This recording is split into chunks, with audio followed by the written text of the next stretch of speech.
Hey y'all, welcome to my channel. I'm Stacy. Today I'm going to go over this book, Reformatory. He's never going to have his cycle. He's never going to experience. And I like this book. I really love that book, but I'm interested to see.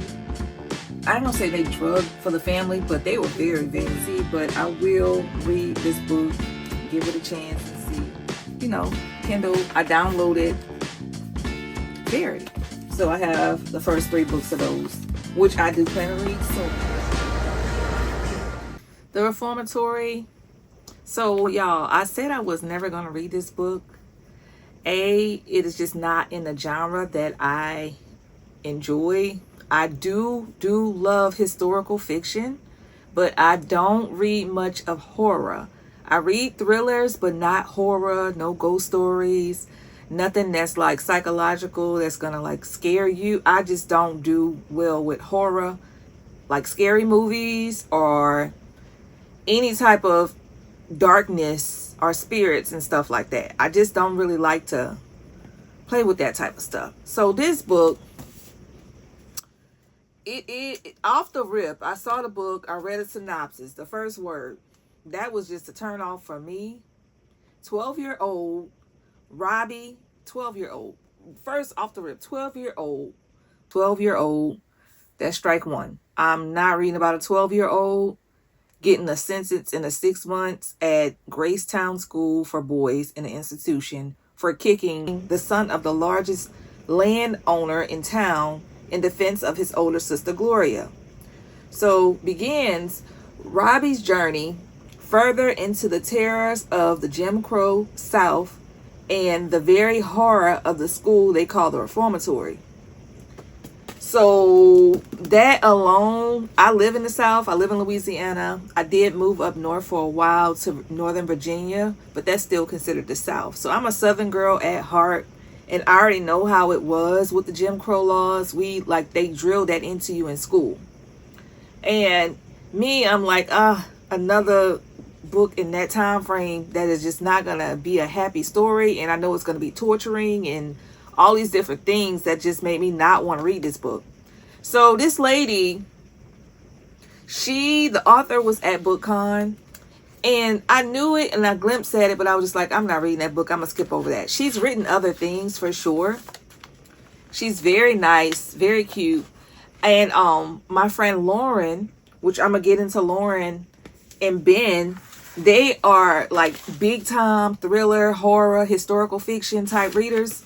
And I recommend for her to read Kindred by Octavia E. Butler. And then she said, I'll read that if you read this one. And I said, well, I'll read this if I get this book signed at BookCon. And I'll buy the book and I'll just get it signed. So when I went walking around in BookCon at one of the booths, Black owned store in Atlanta was selling all kind of books, where I bought this book and I bought all my books from them. Really, I bought another book from them, this one, Stuck in a Country with You, and then I bought a Louisiana book from them too. They're from Atlanta. This one looks like it's going to be horror too, but it's Louisiana, and I'm just going to like see how it goes with it. But I'm just like, okay.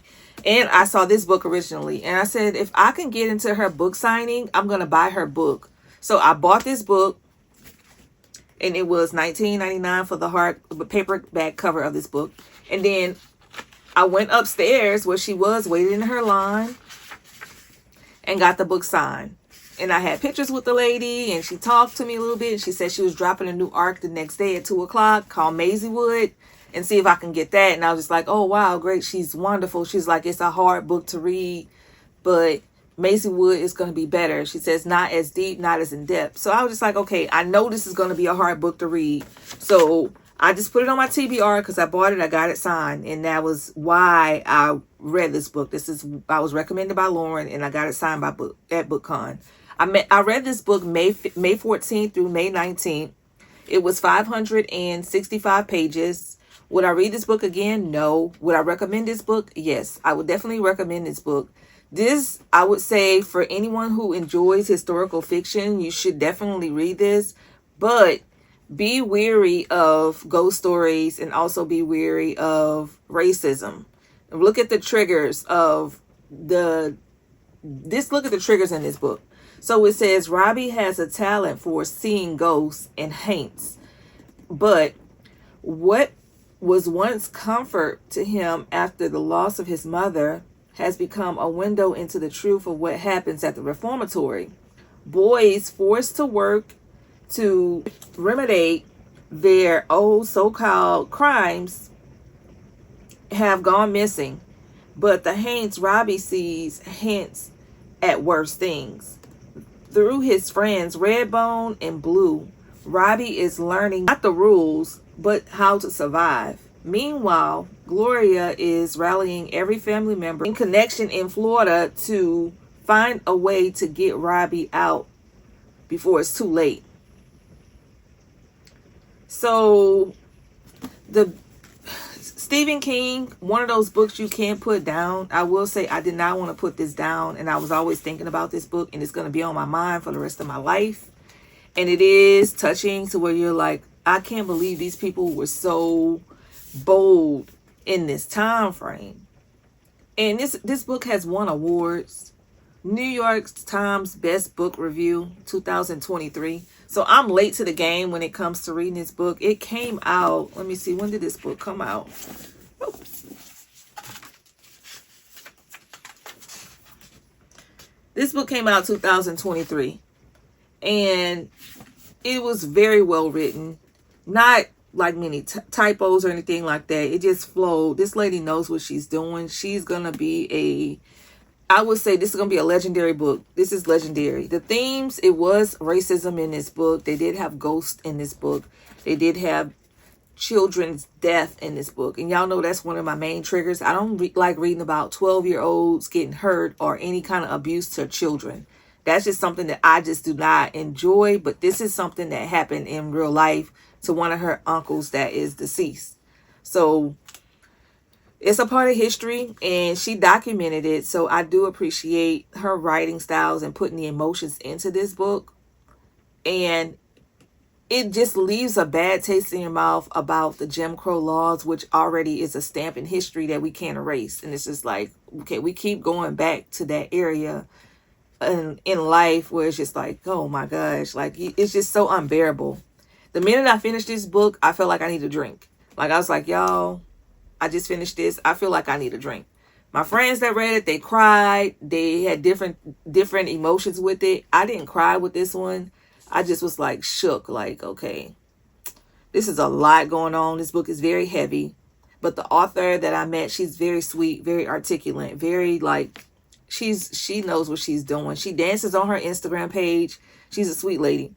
I would recommend this book for sure. The writing style, 5 out of 5. It was a little long-winded. Like, I feel like the book could have been 100 pages shorter. Just some of the minor stuff in it. One instant for me where they were talking about some chicken or something like that. And I was like, they didn't really need that in that book. Like, oh, we really like this chicken and this, and this. And I was like, okay, that was just a little bit of a too much going on in that part. But readability, I'll say a 4 out of 5. The relatability, 5 out of 5. Originality, 5 out of 5. Because I never read a historical fiction mixed with horror like this in this way. I would say the plot, 5 out of 5. Personal impact, 5 out of 5. Overall, 5 out of 5. What I liked most was that this was about her family member's story based off her true story. And the ending, I really love the ending in this book too. What wasn't my cup of tea was the mentioning of the dead children. That's just something that I just don't wrap my mind around. I don't like to think about that often, you know. Just the death of children is just so mind-blowing to me. But so many quotes in this book. I had gotten so many quotes from her. She's such a cool writer and a good writing experience. Overall, I'll say 5 out of 5. Easily 5 out of 5 book. Zero spice. They did mention I ain't gonna say that. Y'all gotta see it. But it's some triggering things that happen to the boys at the school. But yes, I would recommend this to a friend. Just read the trigger warnings, I will say, for this book. Very good book. Now, moving on. Lauren and Ben had us do this. They ain't had us, but I want to know what I won, because this reading for the roses, she posted this bingo card on her page. And she wanted people to do it. It was in a link. And I was like, okay, I already picked out Lauren's pick, honor of her birthday month. Happy birthday. And that was the Reformatory.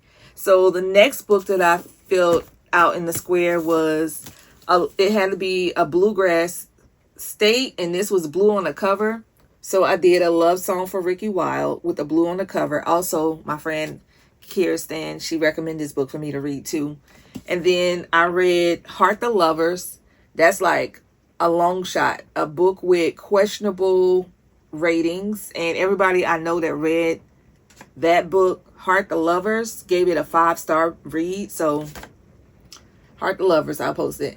And then Mint Julep Season, a fresh new or a fresh palette cleanser, a fresh book. And that's when I did the Student Union. I read this book the day before it came out or something like that, and I finished it. And last but not least, I'm going down this road right here. It was a book that was made into a movie or a show, and I read The Firm. Y'all hear how country I am. The Firm. And this is our book club book of the month, y'all. I'm gonna just leave this at that. I ain't gonna say much because I have some of my book club members that is in this that watches my YouTube page. But yeah, no. So that is all that I have. I do want to know what I won from my bingo card. All right, y'all. Thank you guys for watching. Like, comment, and subscribe.